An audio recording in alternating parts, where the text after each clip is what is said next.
السلام علیکم ورحمۃ اللہ وبرکاتہ۔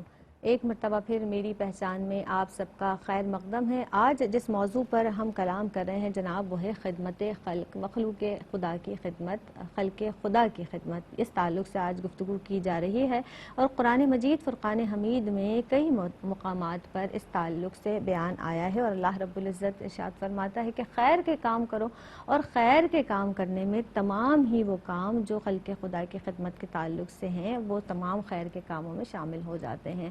امتیاز آپا موجود ہیں، جناب ڈاکٹر رابعہ مدنی صاحبہ تشریف رکھتی ہیں۔ امتیاز آپا یہ ارشاد فرما دیجئے، اب اس بات کا سرسری سا تذکرہ تو ہم اس سے پہلے بھی کر چکے ہیں، لیکن میں چاہوں گی کچھ ڈیٹیل سے آپ فرمائیے کہ کیا خدمت خلق صرف مال خرچ کرنے سے کی جا سکتی ہے، اور کون کون سے طریقے ہیں جن سے خدمت خلق کی جا سکتی ہے؟ کیونکہ اکثر اوقات ہوتا ہے نا یہ لوگ پریشان ہیں کہ بھئی ہمارے پاس مال اسباب ہے نہیں، ہم کیسے خدمت کریں لوگوں کی۔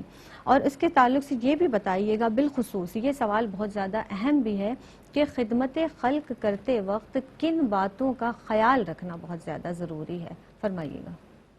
شکریہ زینب۔ دیکھیے سورہ لقمان میں اللہ رب العزت نے ارشاد فرمایا وَلَا تُصَعِّرْ خَدَّكَ لِلنَّاسِ، لوگوں سے منہ مت پھیرو۔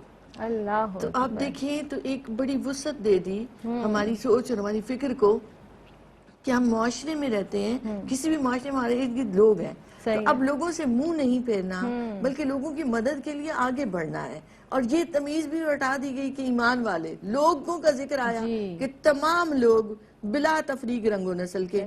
اب آپ دیکھیں تو کوئی علم والا ہے، اسے چاہیے کہ اپنے علم کے ذریعے جاہلوں کو علم فراہم کرے۔ کوئی صاحب ثروت ہے تو وہ مال کے ذریعے ضرورت مندوں کی ناداروں کی کر سکتا ہے۔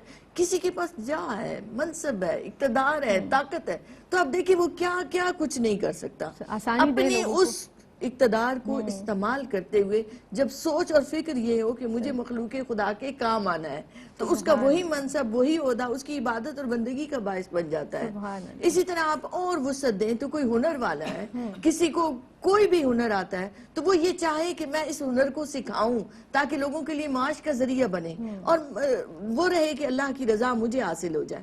تو اپنے لیے اس نے کیا چاہا کہ مجھے اللہ کی رضا مل جائے، دوسرے کو ہنر مل جائے تاکہ اس کی معاشی زندگی کی ڈور چلانی آسان ہو جائے۔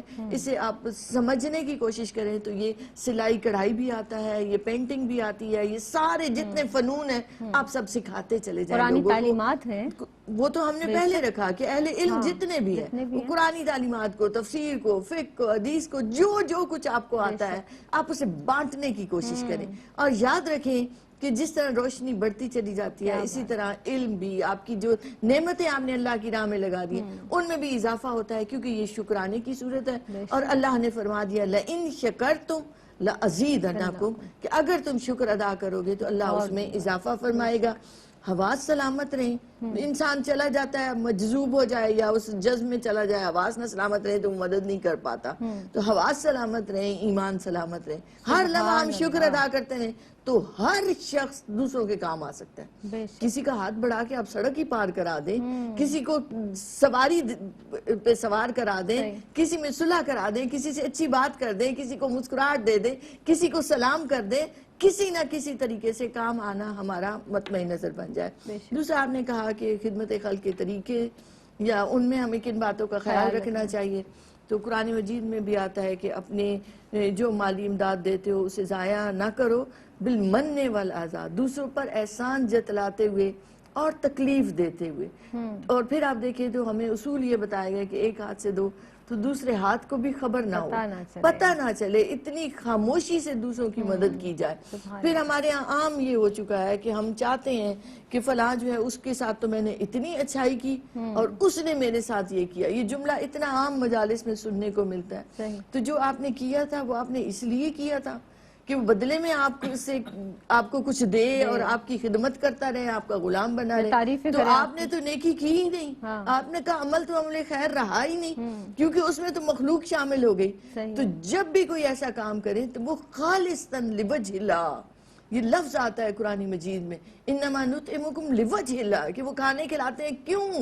فقط اللہ کی رضا کے لیے۔ اس سے اخلاص کا نور آتا ہے، اور جب آپ کے اندر اخلاص ہوتا ہے تو آپ کی نیکی، آپ کی خدمت اللہ کی بارگاہ میں قبول ہوتی ہے اور اللہ رب العزت خوش ہوتے ہیں۔ اور ہمارا مقصود ہی صرف یہ رہنا چاہیے اللہ اور اللہ کے حبیب خوش ہو جائیں۔ اور ابھی جیسے یہ بھی بتا رہے تھے کہ وحی سے پہلے کا، اور آپ دیکھیں تو وحی جب پہلی آئی ہے، آپ آتے ہیں گھر تو حضرت خدیجہ کبریٰ نے کیا آپ کی تعریف و توصیف فرمائی، آپ علیہ السلام کی، آپ ضرورت مندوں کی مدد فرماتے ہیں، آپ مہمان نوازی کرتے ہیں، آپ صلہ رحمی کرتے ہیں، تو یہ کیسے ہو سکتا ہے کہ آپ کے یہ اعمال ضائع ہو جائیں؟ اللہ رب العزت آپ پر ضرور کرم فرمائے۔ تو بے شک نبی کریم علیہ السلام کی سیرت مبارکہ سے بھی ہمیں یہی سبق ملتا ہے کہ ہمیں ہر وقت حسن خلق سے خدمت خلق کے لیے خود کو تیار رکھتا ہے۔ بے شک، اور نبی پاک صلی اللہ علیہ وسلم کی تو پوری حیات مبارکہ جس طرح سے ہم بار بار ذکر کر رہے ہیں، کسی کا بوجھ اٹھا لیا، کسی کے کام آ گئے، اور آپ ابھی بھی دیکھیں فی زمانہ جب ہم کہیں سے گزر رہے ہوتے ہیں، کوئی ضعیف ہے، کوئی خاتون ہے یا وہ مرد ہے، کوئی ضعیف ہے، آپ 4 لوگ کھڑے ہیں دیکھ رہے ہیں، اور اگر اس کے پاس اتنا سامان ہے، اتنا بوجھ ہے کہ وہ اٹھا نہیں پا رہا، آپ فوراً بڑھ کے اس کا بوجھ اٹھا لیجئے، خدمت کر لیجئے، کوئی بات ہے، کوئی کمزوری ہے، اس کو دور کر دیجئے، کوئی ضرورت ہے، اس کی ضرورت پوری کر دیجئے۔ بے شمار طریقے ہیں خدمت خلق کے، تو بس ہم کہاں اس کو بیان کریں۔ اگر ہماری ہمت ہونی چاہیے، بس ہماری نیت ہونی چاہیے کہیں نہ کہیں کسی کے کام آنے کی، تو ضرور ہمیں خود نظر آ جائے گا کہ کہاں کس کی خدمت کرنی ہے۔